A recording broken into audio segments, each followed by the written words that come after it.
জলপাইগুড়ির ঝড় বিধ্বস্ত এলাকা পরিদর্শন করতে রবিবার রাতেই পৌঁছান মুখ্যমন্ত্রী মমতা বন্দ্যোপাধ্যায়। কথা বলেন আহত ও নিহতদের পরিবারদের সঙ্গে। হাসপাতালে পরিদর্শনেও যান তিনি। জলপাইগুড়িতে যা হয়েছে তা প্রাকৃতিক বিপর্যয়। রাতে জলপাইগুড়ির বিভিন্ন এলাকা ঘুরে একথা জানান রাজ্যের মুখ্যমন্ত্রী। প্রায় মধ্যরাত পর্যন্ত ঘুরে দেখেন বিভিন্ন বিপর্যস্ত এলাকা। জলপাইগুড়িতে তিনি জানান, ঝড়ের প্রাথমিক ছবি দেখে তিনি শিহরিত। ইতিমধ্যেই রাজ্যে লাগু হয়েছে নির্বাচনী আচরণবিধি। ফলে সেই নিয়মের মধ্যে থেকেই এই বিষয়ে কাজ করবে প্রশাসন। তবে উদ্ধারের সব কাজ শেষ হয়েছে বলে জানান মুখ্যমন্ত্রী। সবটাই আমাদের দেখা হলো এবং মৃতদেহ 4টে পরিবারের সাথে দেখা হয়েছে, আহতদের সবার সাথে দেখা হয়েছে, কথা হয়েছে।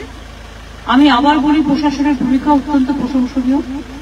তারা আপন উদ্যোগে যেভাবে রেস্কিউ অপারেশন করেছেন এত তাড়াতাড়ি, এখানে প্রায় 700-800 বাড়ি একেবারে উড়ে গেছে এবং পেশেন্টগুলো দেখলে বোঝা যাবে কারো হাত কেটেছে, কারো পা কেটেছে, কারো গলায় মানে পুরো আমাদের যেটা বলি আমাদের শোল্ডারটা সেটা ভেঙে গেছে, কারো মাথা ফেটে গেছে পুরো, কারো বুকে চাপ পড়েছে, নানা রকম প্রবলেম, মাথায় লেগেছে, চোখে লেগেছে, নাকে লেগেছে।